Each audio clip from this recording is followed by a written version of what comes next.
오늘은 요한복음 10장 22절에서 42절까지 말씀 보려고 합니다. 요한복음 10장 22절에서 42절까지 기록된 말씀 통해 하나님의 음성을 듣는 귀한 시간 되시기 바랍니다. 예루살렘의 수전절에 이르니 때는 겨울이라. 예수께서 성전 안 솔로몬 행각에 거니시니 유대인들이 에워싸고 이르되 당신이 언제까지나 우리 마음을 의욕하게 하려 하나이까. 그리스도이면 밝히 말씀하소서 하니 예수께서 대답하시되 내가 너희에게 말하였을 때 믿지 아니하는도다. 내가 내 아버지의 이름으로 행하는 일들이 나를 증거하는 것이거늘 너희가 내 양이 아니므로 믿지 아니하는도다.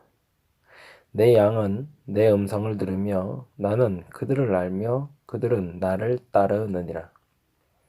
내가 그들에게 영생을 주노니 영원히 멸망하지 아니할 것이요 또 그들을 내 손에서 빼앗을 자가 없느니라. 그들을 주신 내 아버지는 만물보다 크심에 아무도 아버지 손에서 빼앗을 수 없느니라. 나와 아버지는 하나이니라 하신대 유대인들이 다시 돌을 들어 치려 하거늘 예수께서 대답하시되 내가 아버지로 말미암아 여러 가지 선한 일로 너희에게 보였거늘 그 중에 어떤 일로 나를 돌로 치려 하느냐. 유대인들이 대답하되 선한 일로 말미암아 우리가 너를 돌로 치려는 것이 아니라 신성모독으로 인함이니 내가 사람이 되어 자칭 하나님이라 함이로다. 예수께서 이르시되 너희 율법에 기록된 바 내가 너희를 신이라 하였노라 하지 아니하였느냐. 성경은 패하지 못하나니 하나님의 말씀을 받은 사람들을 신이라 하였거든. 하물며 아버지께서 거룩하게 하사 세상에 보내신 자가 나는 하나님의 아들이라 하는 것으로 너희가 어찌 신성모독이라 하느냐.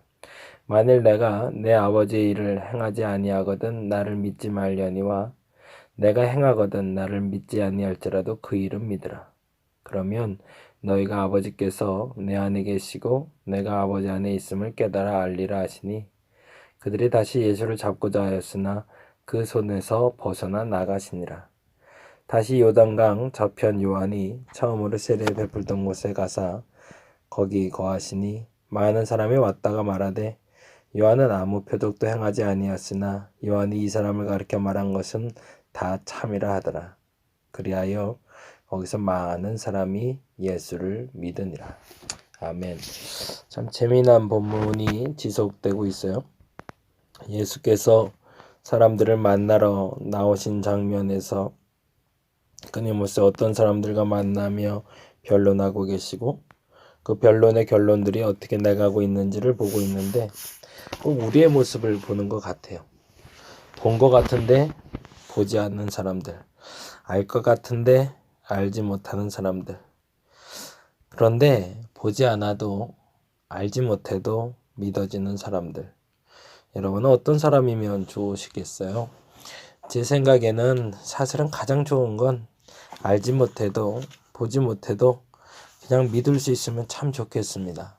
근데 어느 날부터 우리의 머리가 커지고 나니 우리는 알지 못하면 그리고 보지 못하면 믿지 못하고 깨닫지 못하고 그리고 함께하지 못하는 것이 우리의 마음인지라 그만큼 강팍해 있는 우리를 보는 듯합니다. 사람들을 만나는 게 적어지면서 더 많이 자신을 돌아보는 사람들이 많아지기 시작하는데 이 자신을 돌아볼 때 비로소 내가 어떤 사람으로 살아왔는가를 점검해 볼 수 있으면 더 좋겠다는 생각이 드네요. 오늘 본문에 나온 수전절이라는 단어가 나오는데요. 이 수전절은 예루살렘 성전을 정결하게 하여 재봉헌한 것을 기념하던 절기입니다. 과거에 우리가 신약과 구약의 암흑기, 침묵기라고 불리는 시기가 있어요. 그때 마카비 형제라는 형제가 나타나서 예루살렘 성전을 회복하는 때가 있는데 그때 그 예루살렘 성전을 탈환하고 하나님께 봉헌한 것을 기념하는 절기가 바로 수전절입니다. 이 수전절은 매년 12월에 8일 동안 지켜졌는데 이스라엘은 겨울에 비가 많이 와서 수전절엔 우기일 경우가 많다고 하네요.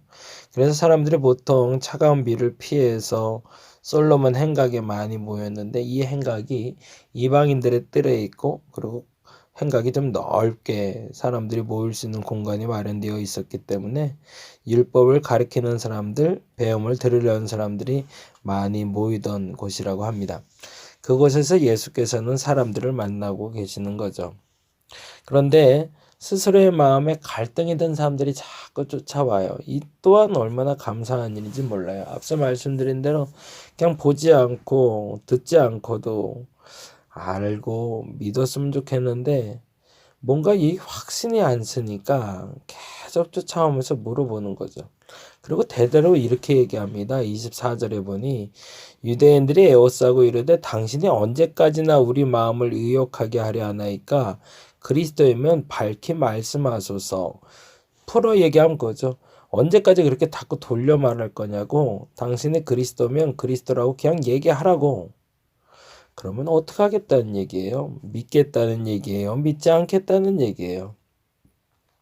이 사람들의 의도는 믿겠다는 의도가 아니라 당신이 그리스도라고 말하면 우리가 당신을 정죄하겠다는 거죠.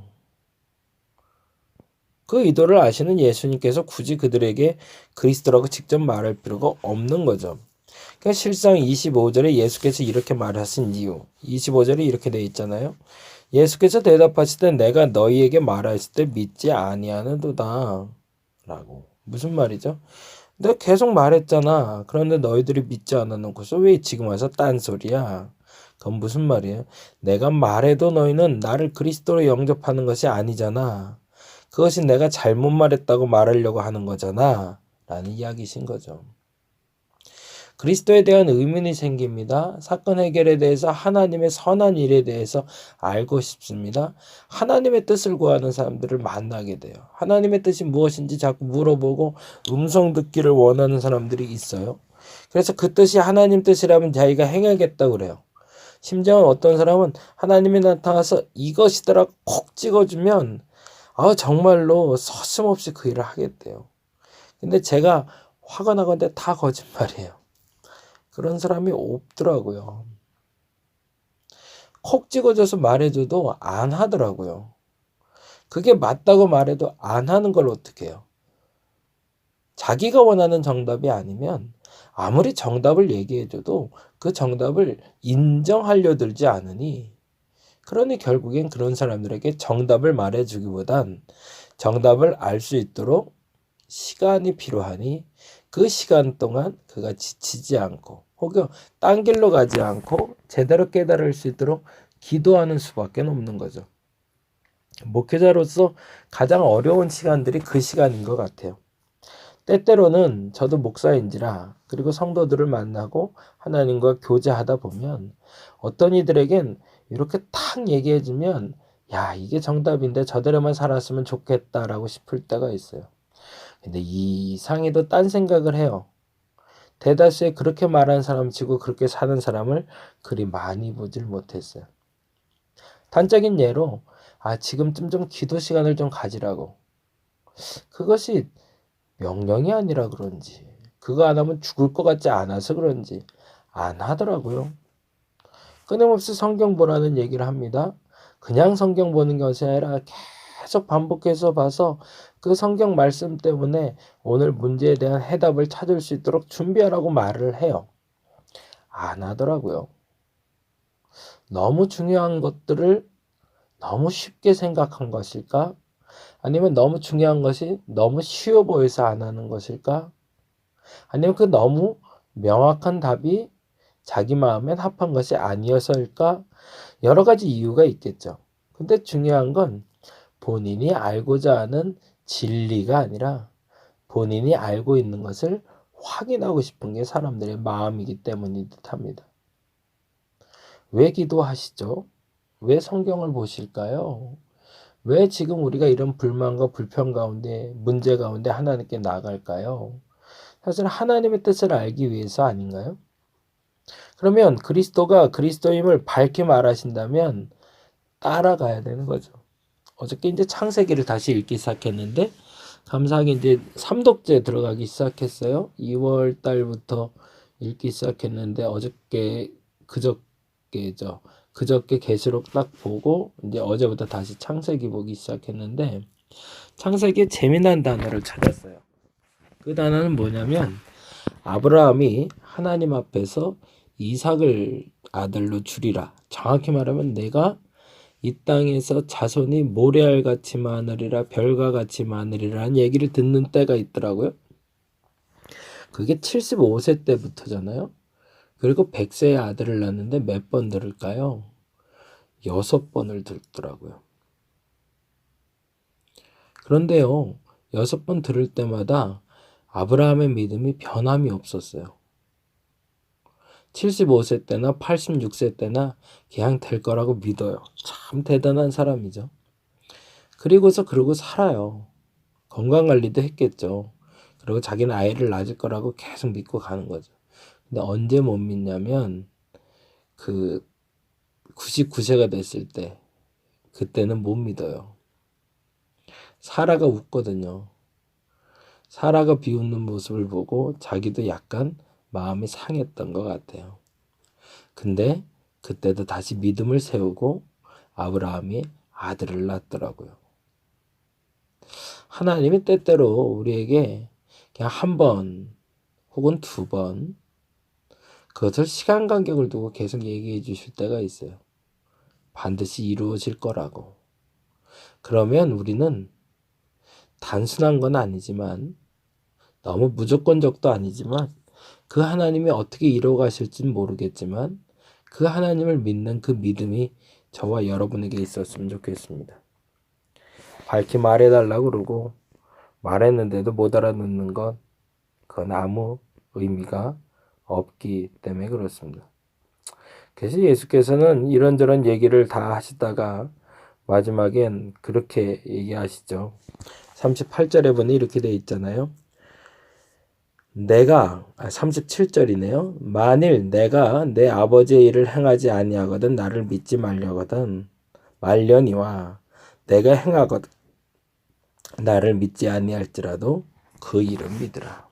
그러면 너희가 아버지께서 내 안에 계시고 내가 아버지 안에 있음을 깨달아 알리라. 저와 여러분이 그러한 믿음에까지라도 도달할 수 있기를 간절히 바랍니다. 하나님은 오늘도 우리에게 여전히 말씀하고 계십니다. 내가 인정하는 답을 못 들었다고 생각할 뿐이죠. 바른 길은 항상 바른 길이기 때문에 그 길을 가는 게 틀려본 적은 없습니다.